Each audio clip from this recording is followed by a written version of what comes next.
What's going on, guys? My name is ATF Cobra, and today I wanted to talk to you guys about the Spec Ops class in Medal of Honor Warfighter. I want to give you guys some tips and tricks on how to do a little bit better for this class and how to, improve your skills by using this class. Actually, I got a lot better in this game.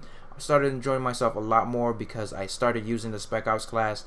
And I started using the heat vision that I'm going to call, because I don't know the actual term for when you turn on that little mode where you can actually see where your enemies are, or highlight your enemies in a little bit of a purple blur. Now, let's go over the basics for the actual heat of vision. The first thing that you guys want to know when you're using it for the Spec Ops class is that you make that little noise that, if you guys haven't played Splinter Cell, if you guys played Splinter Cell, whenever you turn on your night vision, you'll hear that little sound.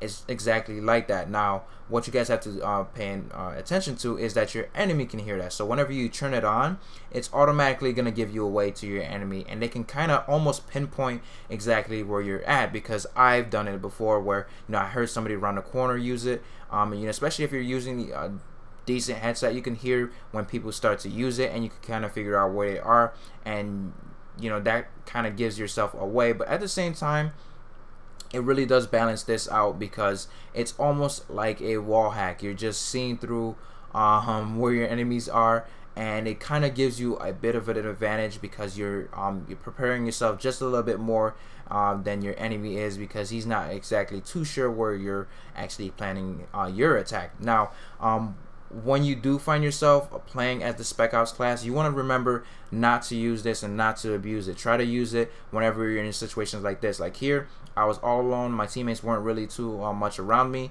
and I was in a big open space, and I didn't want to get kind of blindsided or hit from an angle and die from a easy angle or easy spot, because one person was probably watching that angle. So basically what you want to do when you're big open spaces, or when you're in hot spots in the map, and as you guys will play and continue to play this game a little bit more, you'll start to see where the hot spots are, where the most places that people tend to find a lot of enemies. So start to using spots like this, like here, around this section, back section here of this map, and heavily try to use the heat vision around objectives, especially on the flags and the actual spots that you're supposed to blow up. I'm not too sure what they call it, but try to use it in mostly objective situations, and use it when you're actually alone or by yourself and you're not too sure where the enemy is coming from. Now, like I said, it does give you away when you do use it around your enemy, but say for instance if he's hiding around a corner and you can kind of see him, you can kind of plan your attack, because he doesn't know exactly where you're coming from, but he can definitely hear you when you are coming. And also another thing to actually get used to with the Spec Ops class is that when you're running around, a lot of times the weapons that are for this class, they do give you a little bit more mobility. Basically, you can run a little bit faster, or you run a little bit smoother and faster, which kind of gives you the edge in escaping and getting away from a lot of gunfights, especially with the MP7. It has a lot of mobility, and you can escape from your enemies, but at the same time, at that cost of that mobility, you'll lose your effective range and your damage overall. So try to stick to the rifles, the assault rifles, instead of the little slight machine guns or submachine guns such as the MP7. I mean, that's for the most part, that's what I tend to use, because they help me in mid-range and long-range gunfights. Even though for the assault class, I believe, is where most of the heavy damage and heavy assault rifles are.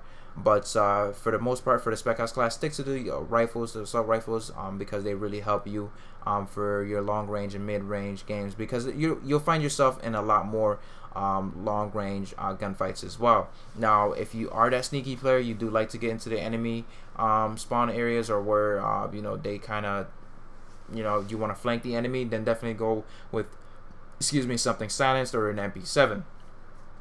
Okay, and also I did find that this is one of these classes that are going to help players that are new and fresh to the game, because a lot of times it can be very frustrating to jump into a match and get killed over and over and over again. So if you start to see that, try to use the heat vision when you aren't in a enemy presence, or when you're not too sure where the enemy is coming from, because it's really going to help you and it's going to help your team, because you kind of can pinpoint where somebody is coming from. You can plan your attacks as well. Make sure that you do try to communicate with your teammates exactly where you're going, even if you're not using a mic. But if you're getting killed from one place and you know that there's a group of enemies there and nobody else is focusing their attention, then you could definitely type it, and you let everybody know if you're playing on the PC, or if you're on Xbox, and use your mics as communication as well. Now here is probably a perfect advantage, another perfect time to use the heat vision, as I call it, is when you're around buildings, or when you're in you know, tight corridor situations where you know people might be lurking around the corners and you want to make sure it's safe before you go. You use the heat vision, even though it might give you away, give out your position because of the little noise that it does make. You're gonna know, or you're gonna kind of get a little picture of where the enemies might be hiding, or if they're camping around a corner. And it really does help your you know, actual game as well, because if you're not dying, you're really being more of a useful tool to your teammates, and especially since you can resupply from your teammates and you can heal. I love using the buddy system. I love the buddy system that they do have for this game.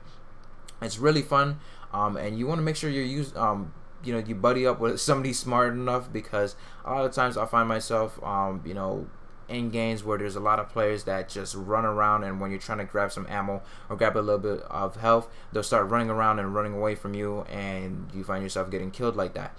But yeah, for the most part, the Spec Ops class is very easy to run on to, you know, play as, because you know, it's kind of not really a no-brainer. You know when to use the heat vision and know when not to use it. And here's another perfect example. You know, we're out in the middle of open, we just captured a flag, we're not too sure if the enemy is around us, so I use it quickly, and it kind of, you know, points out exactly where some you know, of the enemies are. But like I said, it's a no-brainer, but knowing when to use it and when not to use it is probably your best advantage. And here again, buildings, you'll find a lot of them actually filled with enemies, because the enemies feel a little bit safer inside, you know, doors, because they feel for some reason that if they're looking at one vantage point and not focused on another, then they feel a little bit safer. And sometimes, you know, that is true for most of us as well. But other than that, hopefully you guys did enjoy this video, and tips and tricks that I have for you guys for the Spec Ops mode for Medal of Honor Warfighter. This game is extremely fun. I had a lot of fun playing it, and I'm still gonna be playing it. I played it all day today, I think about a good 3 hours. So I'll be playing more and more, be releasing more and more videos of tips and tricks, especially for the PC side. I have some really nice you know, way of actually, you know, increasing your skills a little bit on the PC side. But other than that, hopefully you guys did enjoy the video. It's been your boy ATF Cobra. Peace.